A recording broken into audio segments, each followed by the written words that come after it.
of galvanic cell.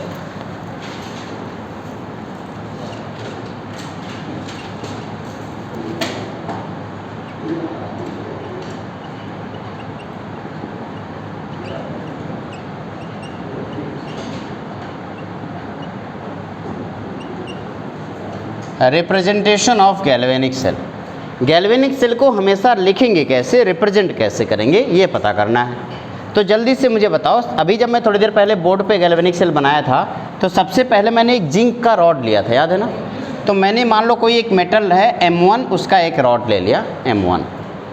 वो किस में कन्वर्ट हो रहा था बेटा, M1 प्लस X में मान लो कन्वर्ट हो रहा है।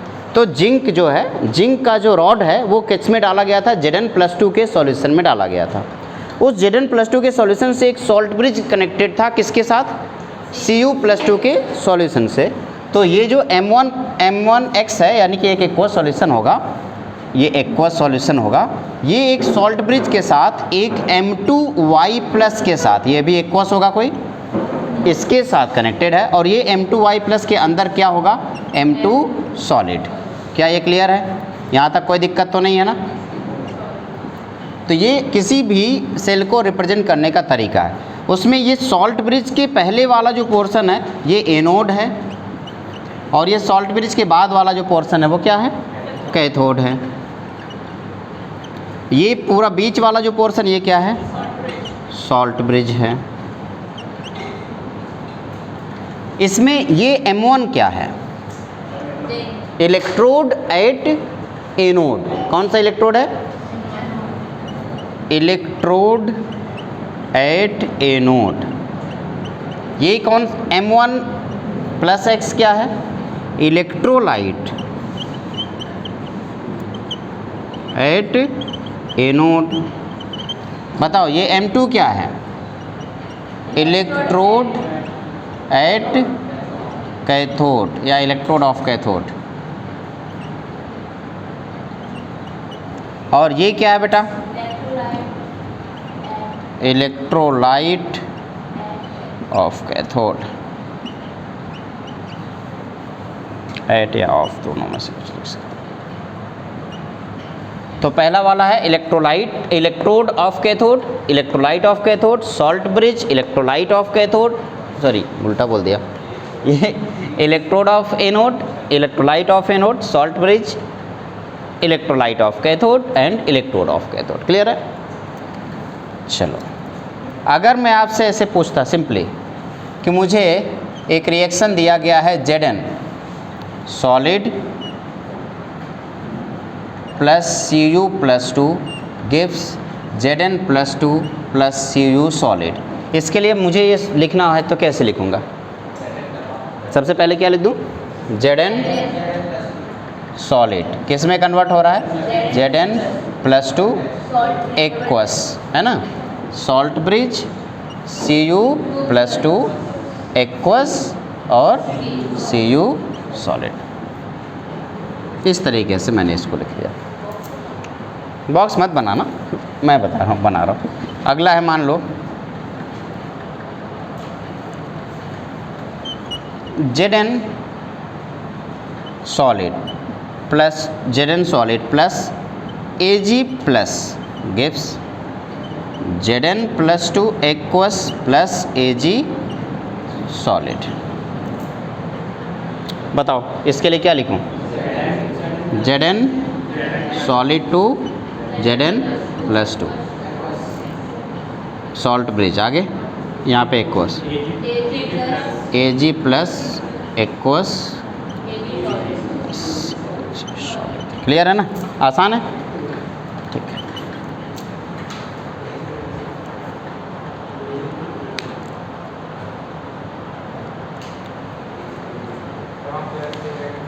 क्या बेटा, Ag प्लस ओ प्लस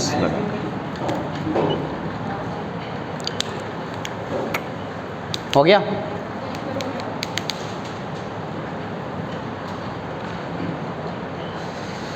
तो फाइनली हाँ, Ag+2 Ag नहीं सर, इक्वेशन को बैलेंसिंग करेंगे, चार्ज वो है ना। नहीं, इसमें लिखने के लिए आपको इक्वेशन को बैलेंस करने की ज़रूरत नहीं है। जब आप कैलकुलेशन करेंगे Kc Kp की वैल्यू निकालेंगे, उसके लिए आपको इक्वेशन को बैलेंस करना पड़ेगा।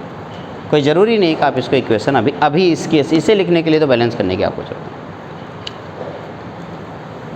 ठीक, आसान था ये। तो एक बार फाइनली आज के लेक्चर में हम लोगों ने जो कुछ भी पढ़ा है एक बार रिकॉल करते हैं। ठीक,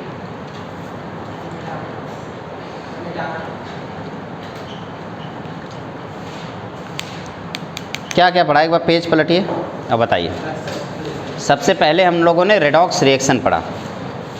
रेडॉक्स रिएक्शन में रिडक्शन और ऑक्सीडेशन पढ़ा।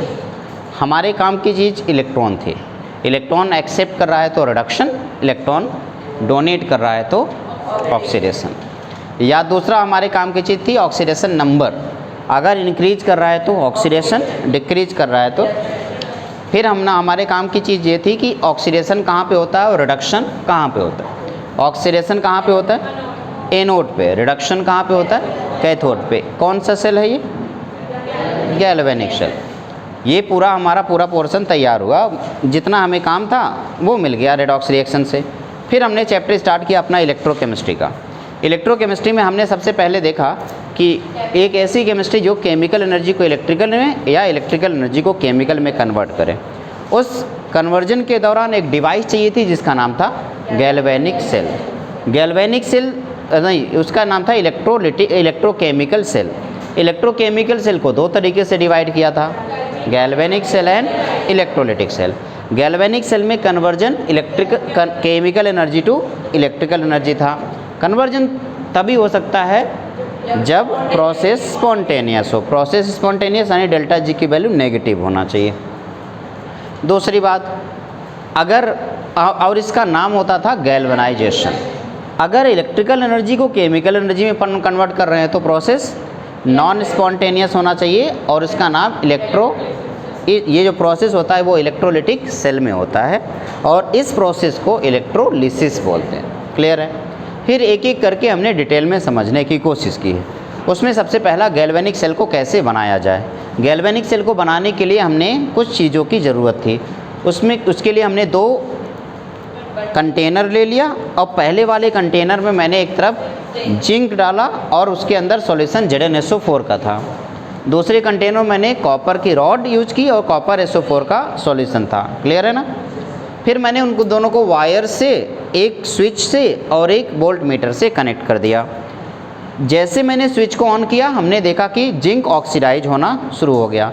जिंक के ऑक्सीडाइज होने की वजह से इलेक्ट्रॉन निकला होगा। इलेक्ट्रॉन के निकलने की वजह से वो इलेक्ट्रॉन ऊपर की तरफ गया होगा और कॉपर की तरफ चला गया होगा। अब इनका सवाल था कि आखिर सर जिंक ही ऑक्सीडाइज क्यों हुआ, कॉपर भी तो ऑक्सीडाइज हो सकता था। तो उसका रीज़न है रिएक्टिविटी सीरीज आपको 10वीं क्लास में पढ़ाई गई थी। तो रिएक्टिविटी सीरीज में जिंक का ऑक्सीडेशन पोटेंशियल कॉपर की ऑक्सीडेशन पोटेंशियल से ज़्यादा होने की वजह से जिंक ऑक्सीडाइज होता है और कॉपर रिड्यूस होता है। फिर से बताऊंगा अगली क्लास में, नेक्स्ट क्लास में डिस्कस करेंगे इसके बारे में।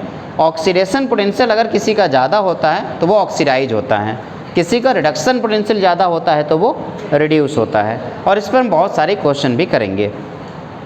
ठीक है, तो अभी हमें ये पता चल गया कि जिंक ऑक्सीडाइज हो रहा है। जिंक के ऑक्सीडाइज होने की वजह से जो इलेक्ट्रॉन निकल रहे हैं वो किसकी तरफ जा रहे हैं, कॉपर की तरफ। कॉपर उस इलेक्ट्रॉन को लेकर अपने आप को रिड्यूस कर रहा है। तो जिंक का ऑक्सीडेशन, कॉपर का रिडक्शन, इसमें ऑक्सीडाइजिंग एजेंट हो गया कॉपर और रिड्यूसिंग एजेंट हो गया जिंक।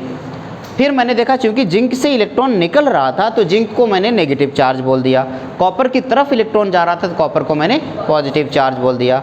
अच्छा, जिंक का ऑक्सीडेशन हो रहा था वो नेगेटिव चार्ज होते हुए भी एनोड कहलाया। कॉपर पे रिडक्शन हो रहा था तो पॉजिटिव चार्ज होते हुए ही भी कैथोड कहलाया। और फिर कुछ देर के बाद प्रोसेस अचानक से रुक गया, सेचुरेशन आ गया। सेचुरेशन आने का मतलब जिंक के कॉन्सेंट्रेशन का इंक्रीज होने की वजह से एक रिपल्सन फोर्स क्रिएट हुआ जिसकी वजह से ऑक्सीडेशन रुक गया। SO4-2 के कॉन्सेंट्रेशन का इंक्रीज होने से एक अट्रैक्शन फोर्स क्रिएट हुआ जिसकी वजह से रिडक्शन रुक गया। इधर ऑक्सीडेशन रुका, उधर रिडक्शन रुक गया जिसकी वजह से करंट रुक गया और प्रोसेस सेचुरेट हो गया। इस सेचुरेशन को ख़त्म करने के लिए हमने सॉल्ट ब्रिज का यूज किया। सॉल्ट ब्रिज का जब हमने यूज किया तो सॉल्ट ब्रिज में दो टाइप के आयन होते हैं, कैटायन और एनायन। कैटायन हमेशा कैथोड की तरफ मूव करता है ताकि कैथोड के इलेक्ट्रोलाइट को न्यूट्रल कर सकें। एनायन हमेशा एनोड की तरफ मूव करता है ताकि एनोड के इलेक्ट्रोलाइट को न्यूट्रल कर सके। कैटायन कैथोड की तरफ मूव किया, एनायन एनोड की तरफ मूव किया। इन मूवमेंट के दौरान दोनों इलेक्ट्रोलाइट न्यूट्रल हो गया, जिसकी वजह से फिर से ऑक्सीडेशन स्टार्ट हो गया और फिर से रिडक्शन स्टार्ट हुआ। इसकी वजह से फिर से इलेक्ट्रॉन जनरेट होना शुरू हो गया और करंट का मूवमेंट शुरू हो गया और पोटेंशियल वो मीटर में, वोल्ट मीटर में रीडिंग हमें दिखने लगी। यानी कि हमारा पूरा का पूरा गैल्वेनिक सेल अच्छा खासा काम करने लगा। फिर एक सवाल सामने आया कि जिस इलेक्ट्रोड की हम बात कर रहे हैं वो अगर पॉजिटिव चार्ज है तो उसका इलेक्ट्रोलाइट नेगेटिव चार्ज है, तो उस इलेक्ट्रोड और इलेक्ट्रोलाइट के बीच में एक पोटेंशियल डिफरेंस क्रिएट हुआ होगा। उस पोटेंशियल डिफरेंस को हमने इलेक्ट्रोड पोटेंशियल का नाम दिया था। अब सवाल ये था कि अगर वो इलेक्ट्रोड पोटेंशियल ऑक्सीडेशन पे है तो ऑक्सीडेशन पोटेंशियल कहलाएगा, वही इलेक्ट्रोड पोटेंशियल अगर रिडक्शन पे है तो रिडक्शन पोटेंशियल कहलाएगा, या फिर कैथोड पे है तो रिडक्शन पोटेंशियल कहलाएगा। क्लियर है? फिर ऑक्सीडेशन पोटेंशियल और रिडक्शन पोटेंशियल को, ऑक्सीडेशन पोटेंशियल जो है वो एनोड का ले लो, रिडक्शन पोटेंशियल कैथोड का ले लो, दोनों को ऐड कर दो तो सेल पोटेंशियल क्रिएट हो जाता था।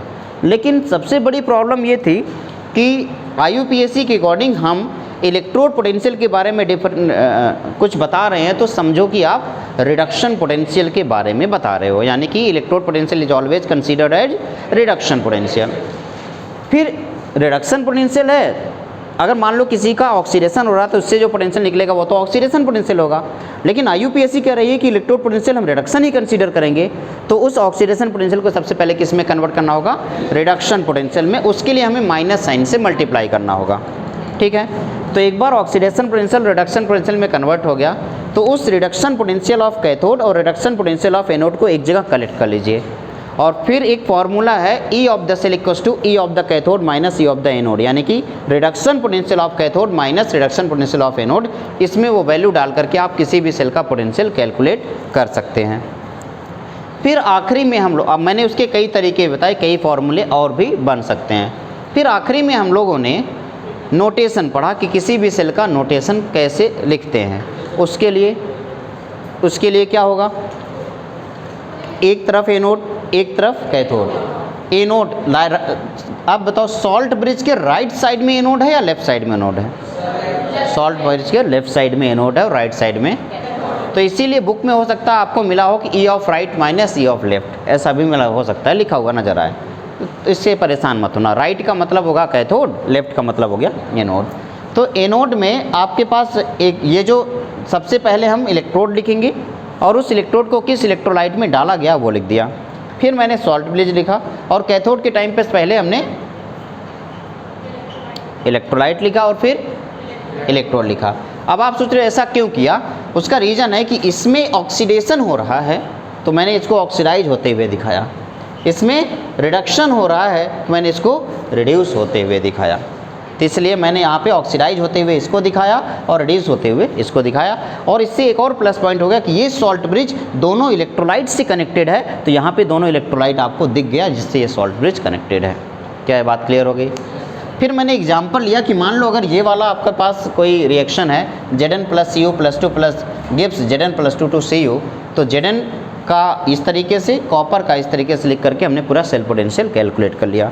सेम मैंने एक और रिएक्शन लिखा कि Zn और Ag प्लस है, तो इसका नोटेशन लिखने के लिए आपको बैलेंस करने की ज़रूरत नहीं है, बिना बैलेंसिंग के भी आप नोटेशन लिख सकते हो। नोटेशन लिखने के लिए बस आपको ये पता होना चाहिए कि एनोड पे कौन है, कैथोड पे कौन है, ऑक्सीडेशन किसका होगा, रिडक्शन किसका होगा, इलेक्ट्रॉन का मूवमेंट किधर होगा, सॉल्ट ब्रिज के अंदर कैटायन एनायन का मूवमेंट किधर होगा, करंट का मूवमेंट किधर होगा, कौन किसकी थिकनेस बढ़ेगी और किसकी थिकनेस कम होगी। ये कुछ बेसिक बातें थी जो आप लोगों ने सीखी। आज का लेक्चर यहीं पे ख़त्म करते हैं, फिर मिलेंगे, तब तक के लिए bye bye, tata, good night.